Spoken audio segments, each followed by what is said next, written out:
Fala, meu querido, fala, minha querida, tudo certo com vocês? Professor Tiago aqui para falar hoje sobre história do Brasil. Nossa missão hoje é diretamente relacionada ao período pombalino. O que a gente vai tratar aí, ó? Período pombalino. Muitas vezes isso aqui é um assunto relacionado principalmente aí ao contexto do apogeu e da crise do sistema colonial português no Brasil. Esse aqui é aquele conteúdozinho básico que muitas vezes a gente acaba deixando de lado, não leva em consideração, mas ele é extremamente importante. Por quê? Então, em primeiro lugar, ele está dentro da história do Brasil, ele tem mais influência dentro da história do Brasil do que a gente imagina. E, em segundo lugar, principalmente essa influência é relacionada ao processo que vai levar à independência do Brasil. Então, você tem que acompanhar agora com muito cuidado, prestar atenção nos detalhes aí em casa, beleza? Atenção! O famoso Marquês de Pombal, Marquês de Pombal, acabou se tornando ministro, o famoso primeiro-ministro, ou nesse caso aqui, presidente do Conselho de Ministros do rei Dom José I, durante basicamente todo o reinado do Dom José. Ministro de Dom José I. Dom José, que foi rei entre 1750 e 1777. Durante esse período, o Marquês de Pombal teve uma responsabilidade muito grande, não apenas na metrópole, não apenas em Portugal, mas também principalmente aqui na colônia. Qual que foi assim a principal característica inicial do Marquês de Pombal? Então, logo que a gente começa a falar de Marquês de Pombal, nós já lembramos de um outro assunto que ele é extremamente importante, e muito lembrado, como um déspota esclarecido. O que é déspota esclarecido? Você vai falar assim, já ouvi essa expressão, já ouvi essa palavra aqui, déspota. Então, o que é isso? O movimento filosófico conhecido como iluminismo acabou, então, acabou chegando até as altas camadas das sociedades europeias. E aí, no caso de Portugal, o primeiro-ministro, o Marquês de Pombal, ele acabou desenvolvendo muitas características de conteúdo iluminista, mas sem abrir mão do controle político, o que coloca ele em uma situação, é claro, de déspota, esse controle político aí nas suas mãos, e esclarecido por fazer menção à ideia do iluminismo, como, por exemplo, algumas medidas automaticamente aí, liberais. O despotismo esclarecido é uma contradição em si, e o Marquês de Pombal é um representante, da mesma maneira que tem outros chefes de Estado, outros políticos aí, que nesse contexto, no século XVIII, no século XIX, acabaram colocando em prática essas medidas. O Marquês de Pombal vai, então, acabar tendo uma influência extremamente importante aí, sobre o ponto de vista político e também, é claro, sobre o ponto de vista econômico, porque ele precisava recuperar a economia portuguesa, acima de tudo, principalmente porque Portugal acabava sendo aí dentro da Europa, nesse contexto, uma espécie de economia em segundo plano, um país em segundo plano, ou em segundo lugar, aí, tendo que acompanhar outras praças, como, por exemplo, a própria França e também a Inglaterra. O que ele vai fazer? Então, ele, quando começa a governar, ele vai promover um enorme incentivo à indústria. O objetivo é tentar fazer com que a metrópole, nesse caso aqui Portugal, tivesse uma autossustentabilidade em relação à produção industrial, que de uma certa maneira aqui já se chocava contrária às intenções da Inglaterra. Em relação à colônia, ele vai acabar intervindo em vários setores. Interferência em alguns setores. Como, por exemplo, isso aqui na colônia. Nós sabemos que, logo que ele assumiu, o objetivo dele era fazer com que, economicamente falando, a colônia tivesse um desenvolvimento também grandioso, principalmente porque, nesse contexto aqui, nós sabemos que o ouro era um dos principais produtos, era ainda um dos principais produtos explorados pelos portugueses aqui no Brasil, mas infelizmente já começava a chegar no seu processo de declínio, ou como dizem aí alguns famosos historiadores, alguns veios auríferos já começaram a diminuir, já começaram a secar literalmente. Então, essa interferência dele vai ser visível principalmente aí em relação a uma redistribuição e uma reorganização do território brasileiro. O que ele vai fazer aqui então em relação a essa reorganização? Ops, só um pouquinho, deixa eu apagar aqui. Reorganização territorial. São duas medidas importantes que ele vai criar, já com um objetivo econômico, já visando, é claro, economicamente, estabelecer uma relação aí importante com essas regiões. Então, em relação a essa reorganização territorial, essa redefinição do território, ele vai então acabar, vamos vir aqui para esse lado, ó. Ele vai acabar então ampliando o Maranhão, ampliação do Maranhão. Então, o que é que o Maranhão vai passar a receber um territóriozinho aí um pouco maior? Então, aqui é que a gente vai chamar de Grão-Pará, vai acabar englobando o Pará, o que vai fazer com que surja aqui a província do Maranhão e Grão-Pará. Província do Maranhão e Grão-Pará. Já tinha um objetivo claro em estabelecer isso. A ideia dele aqui era principalmente desenvolver economicamente essa região, que de uma certa maneira há algum tempo ela já não é assim tão bem desenvolvida. Existiram algumas tentativas ao longo aí dos séculos 17 e 18 em relação ao açúcar, em relação às drogas do sertão, que era o que fazia o Pará merecer um certo destaque em relação aí à questão comercial, juntamente com a metrópole. Isso tudo aqui está acontecendo em 1751. Então já é no comecinho do governo dele. Logo que ele começa a governar, a gente já vê essa medida aí extremamente importante. A outra, pessoal, vai ser a criação da capitania de São José do Javari. Capitania de São José do Javari. Esse território aqui, chamado São José do Javari, vai depois mudar de nome, vai ser chamada de Capitania do Rio Negro e depois vai ser chamado somente de Amazonas. A ideia é desenvolver essa região aqui, que inclusive, diga-se de passagem, é a primeira região, o primeiro território que vai fazer com que os portugueses já garantissem a posse do território aqui, já no século XVI, mas ainda para continuar com o território e também continuar aí com as garantias econômicas dessa região, vai criar uma capitania aí oficialmente falando. Qual que é a ideia dele? Então, é fazer uma reorganização econômica disso tudo.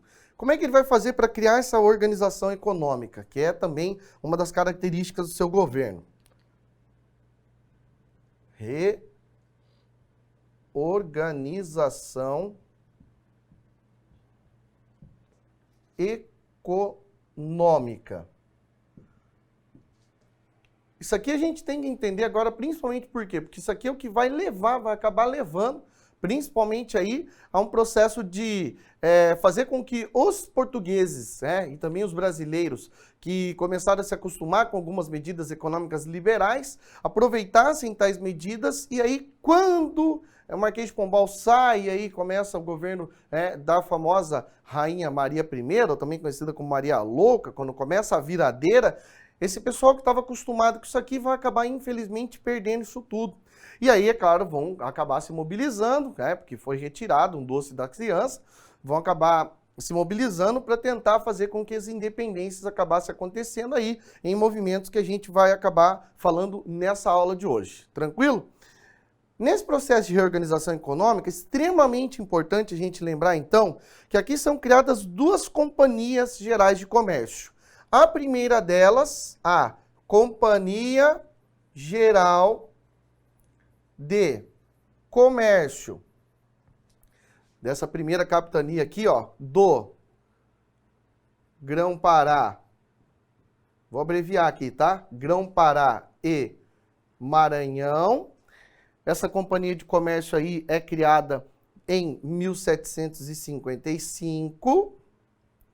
E também vai acabar criando a Companhia Geral de Comércio de Pernambuco e Paraíba. Essa capitania é criada, ou melhor, essa companhia de comércio é criada em 1759. Qual que é o objetivo aqui? O objetivo é tentar restabelecer comercialmente falando, economicamente falando, produtos que salvariam a economia portuguesa. Pô, e o ouro? O ouro já não era mais muita coisa assim. E as drogas do sertão? As drogas do sertão criaram uma relação econômica importante aí com o norte do Brasil, mas já não era mais muita coisa assim. Então, o que vai ter que criar aí dentro dessas duas companhias de comércio? Lá na Companhia Geral de Comércio do Grão-Pará e Maranhão, a ideia é fortalecer a produção do algodão, que é um produto aqui nesse contexto que vai ser extremamente importante para a economia dos Estados Unidos, e o bom e velho açúcar. Então foi uma tentativa de apostar em um produto que outrora já foi produzido aí nessa região, mas infelizmente não estava no auge, já fazia muito tempo que o açúcar não estava no auge. E na Companhia Geral do Comércio de Pernambuco e da Paraíba, a ideia era desenvolver aqui também, ó, o açúcar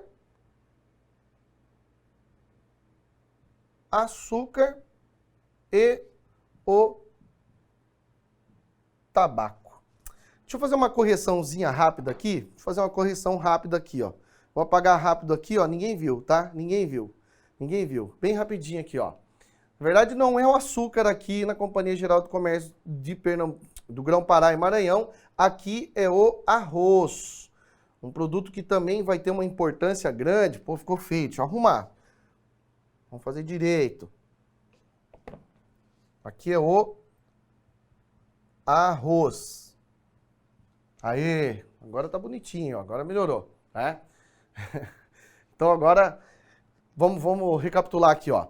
Em relação à Companhia Geral do Comércio do Grão-Pará e Maranhão, a ideia é desenvolver o algodão, principalmente porque os Estados Unidos está requisitando muito algodão nesse contexto aqui, por conta do seu processo de independência já ter acontecido, e também, é claro, antes disso, está nesse processo de chegada da independência, então já começa a produzir de uma forma independente, então vai precisar de matéria-prima.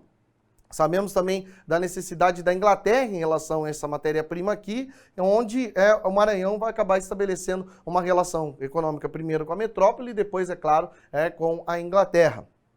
O açúcar e o tabaco, acabam sendo cultivados, acabam sendo produzidos aí na região Nordeste, que é uma região característica, onde o açúcar já teve essa produção. E o tabaco, pessoal, que é um produto que muitas vezes a gente esquece, o tabaco até o século XX, e diga-se de passagem até hoje, até o século XXI, é um produto que nunca deixou de ser produzido da mesma maneira que o açúcar, sofrendo aí algumas alterações, tendo períodos de alta e baixa, só que só para você ter uma ideia, esse produto vai ser tão importante economicamente que ainda lá na transição do Império para a República é um dos principais produtos de comercialização do Brasil.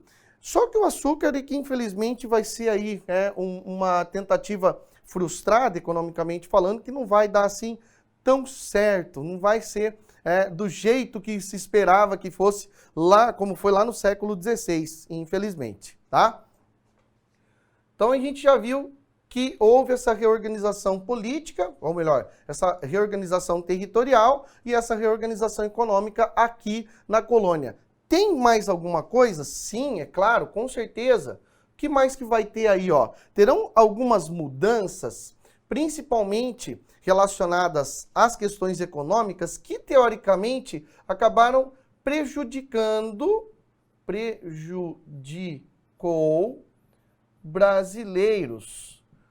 Por que acabou prejudicando brasileiros essas medidas econômicas? Cada vez que se cria uma companhia de comércio dentro da história do Brasil, essa companhia de comércio não é criada aleatoriamente, ela acaba tendo aí, ó, um monopólio, ela tem direito de exclusividade em relação ao comércio desses produtos, o que de uma certa maneira acabava afetando brasileiros e também portugueses, o que de uma certa forma acaba ferindo os interesses econômicos, e aí esse pessoal vai acabar reclamando. No que vai acabar reclamando, vai chegar lá para o Marquês de Pombal e falar assim, tá, e agora o que nós vamos fazer? Então, bem simples. O Marquês de Pombal acabou trazendo esse pessoal aqui, ó, para o seu lado. Nomeou vários cargos. Não apenas aqui na colônia, mas também lá na metrópole. Acabou levando essa galera para a metrópole para que eles pudessem atuar em cargos políticos aí, de certa maneira, de grandioso destaque e importância. Então, essa galera acabou se acostumando com essas medidas políticas que acabou beneficiando alguns deles e também, olha que interessante, o Marquês de Pombal vai acabar permitindo, não foi tão ruim assim, essa reorganização econômica. Por quê? Porque tem uma outra medida importante aqui, ó, que é principalmente a liberação da produção manufatureira. Opa! Manufatureira. Vou abreviar aqui, beleza? O que é essa produção manufatureira aqui? É basicamente relacionada aí aos produtos que até então os portugueses tinham que comprar, ou melhor, os brasileiros tinham que comprar dos portugueses, agora não, está liberado. Então, economicamente falando, isso vai ser uma extrema vantagem aqui para o nosso território. E, claro, isso acaba tendo um fim, nós sabemos quando é que foi esse fim, o que foi um dos motivos que leva, então, às reclamações que vão levar até o processo de independência do Brasil. Tranquilo? O que a gente pode resumir dessa política econômica aqui, de todas essas alterações? Infelizmente, não adiantou muita coisa, não adiantou fazer essas mudanças, porque a gente sabe que essa reorganização econômica acabou sendo um fracasso. Fracasso na economia.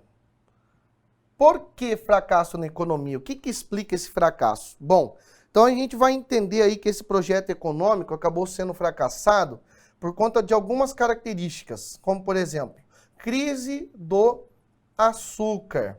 Nesse contexto aqui, para o açúcar poder pegar novamente aquela fatia de mercado que tinha lá na Europa, não vai mais ser tão fácil assim. Então, para voltar com essa produção, infelizmente, não era tão fácil, o que não quer dizer que a gente parou de produzir definitivamente. Não, claro que não, óbvio que não. A gente continuou produzindo efetivamente isso aí.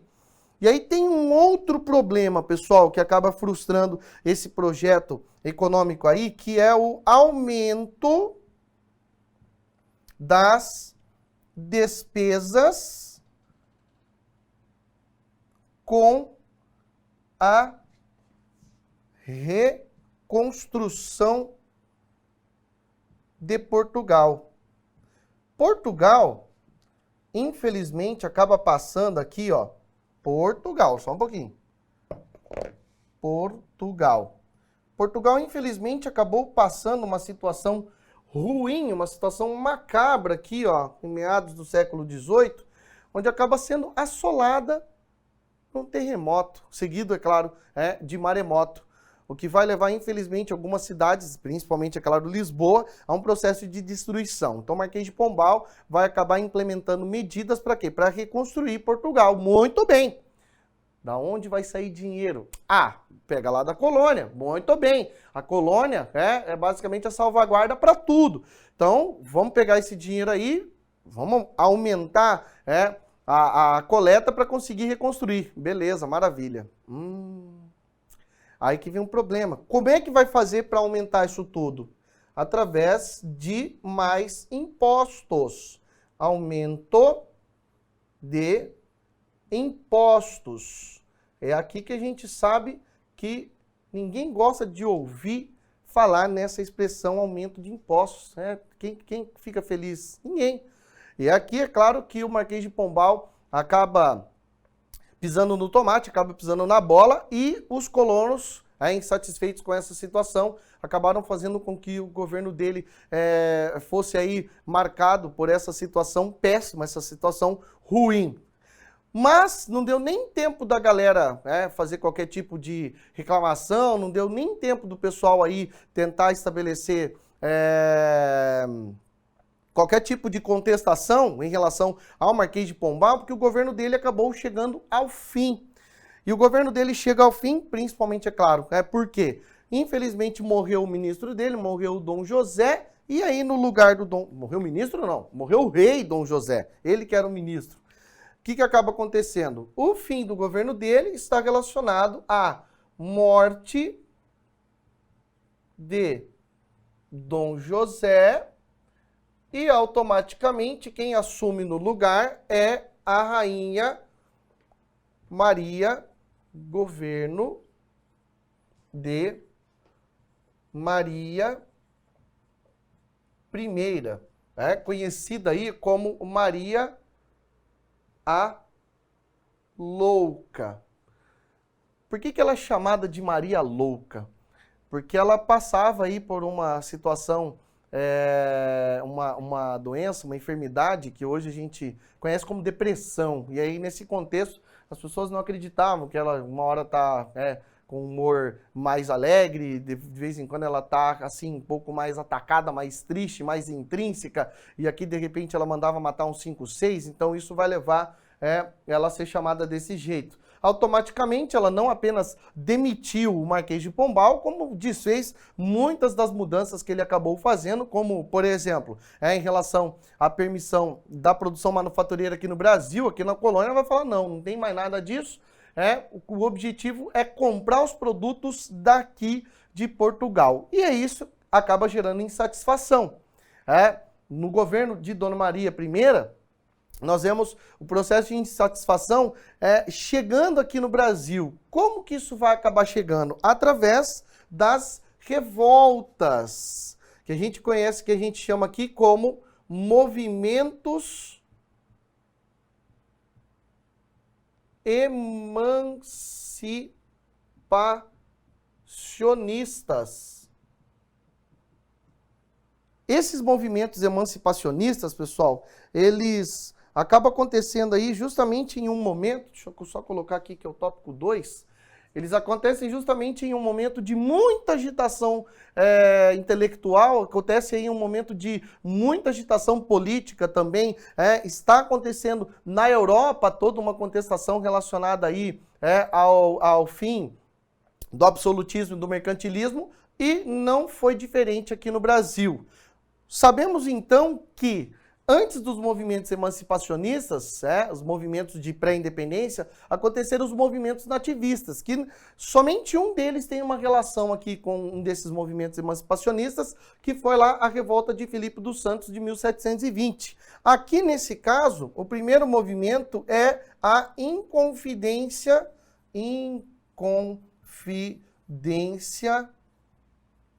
Mineira. A Inconfidência Mineira, de 1789, é um movimento que basicamente vai acabar resultando da contestação em relação à cobrança de impostos atrasados, a famosa derrama. E aqui a gente tem que cuidar que essa derrama seria a cobrança de todos os impostos atrasados de quem estava devendo. Não é somente em relação ao ouro. Tá? Repetindo, não é somente em relação ao ouro, porque se fosse assim, somente mineradores iam atuar nesse processo revolucionário, que é claro, a gente percebe que tem uma galera, tem muita gente aí dentro desse contexto, tem poetas, tem militares, tem o próprio Tiradentes, que acaba virando o mártir desse processo todo aqui, mas não é somente mineradores. Sabemos, é claro, que é um movimento, por conta desse aspecto, é um movimento das elites. Os seus objetivos mais claros era basicamente estabelecer uma universidade em Vila Rica, separar Minas Gerais do resto do Brasil, estabelecer um modelo republicano. Eles também pretendiam aí estabelecer um regime militar onde o alistamento militar fosse obrigatório, principalmente, é claro, não somente em momentos críticos, mas para criar profissionalmente o exército no Brasil, para criar, ou melhor, aí nesse caso seria em Minas Gerais. Infelizmente, o movimento chamado de Inconfidência Mineira foi um movimento que não saiu da fase dos planos. Como a gente sabe, teve o delator, o Joaquim Silvério dos Reis, que inclusive fazia parte do movimento, mas acabou delatando. E como que termina a Inconfidência Mineira? Nós sabemos que só uma pessoa acabou sendo responsabilizada, majoritariamente, que foi o Tiradentes, que acabou sendo enforcado e depois teve seu corpo esquartejado, não aqui em Minas Gerais. Ele acabou sendo executado no Rio de Janeiro. Execução na capital. Mas só ele acabou se ferrando? Dessa forma sim, pena capital, sim. Alguns outros continuaram presos um pouco mais, outros acabaram sofrendo aí o degredo, que é a extradição, tiveram que voltar para Portugal. Beleza? O outro movimento é a Conjuração Baiana. Conjuração Baiana. A Conjuração Baiana de 1798 acaba envolvendo aí, principalmente uma boa parcela da população um pouco mais pobre. Esse aqui é um movimento de caráter popular, onde nós vemos aí uma grande quantidade de profissões não tão enobrecedoras nesse contexto aqui, como sapateiros, oleiros e principalmente alfaiates. Por isso que a Conjuração Baiana também é conhecida como a Revolta dos Alfaiates. Essa conjuração é um pouco diferente também da Inconfidência Mineira, porque ela prevê o quê? Ela pretendia, além de todos os objetivos da Inconfidência Mineira, ela também propõe aí o fim da escravidão. Uma outra coisa importante que a gente tem que lembrar quando nós falamos da Conjuração Baiana é a participação importante da maçonaria em relação à divulgação das ideias, tanto é que poucos dias antes da conjuração acontecer, quando ela iria acontecer, é divulgado um manifesto dentro da Bahia, principalmente para fazer com que as pessoas tivessem consciência do que estava acontecendo. Também é um movimento, da mesma maneira que a Inconfidência Mineira também é um movimento que é influenciado pela independência dos Estados Unidos, é um movimento que é influenciado pelo iluminismo, e aqui nesse caso também acabava sofrendo a influência do processo que estava acontecendo aí no Haiti, Já que acontece no Haiti um movimento de liderança, deixa eu arrumar aqui que ficou parecendo que... parece que é tudo letra A aqui, peraí. Agora ficou menos pior, tá? Agora ficou menos ruim. Nessa rebelião que está acontecendo no Haiti, nós sabemos que é um movimento liderado por negros, que vai acabar propondo a liberdade, e acontece de fato. Então, acabaram se inspirando nesse movimento. Infelizmente, teve o mesmo resultado da Inconfidência Mineira, os seus líderes acabaram sendo delatados. Nesse caso, 4 importantes líderes populares do movimento acabaram sendo executados. Acabou aqui? É só isso que tem nesse processo? Não. Você está vendo aí no material que tem também um outro movimento, que é a Conjuração Carioca de 1794, mas a Conjuração Carioca é um movimento que ela sai um pouco aí das questões atípicas, que é um movimento que ele vai ser também das elites, na verdade de uma elite intelectual, onde basicamente não teve toda essa movimentação, inclusive militar aqui, das duas contestações emancipacionistas, mas eles acabavam falando aí de temas que nesse momento é meio melindroso falar, falar em república, falar em independência, é um negócio meio complicado, mas não tinha nenhum plano. Depois, é claro que foi instalada uma devassa sobre os principais responsabilizados, não teve nada que provasse a culpa deles. Dessa forma, a gente vê então o que aconteceu no governo do Marquês de Pombal.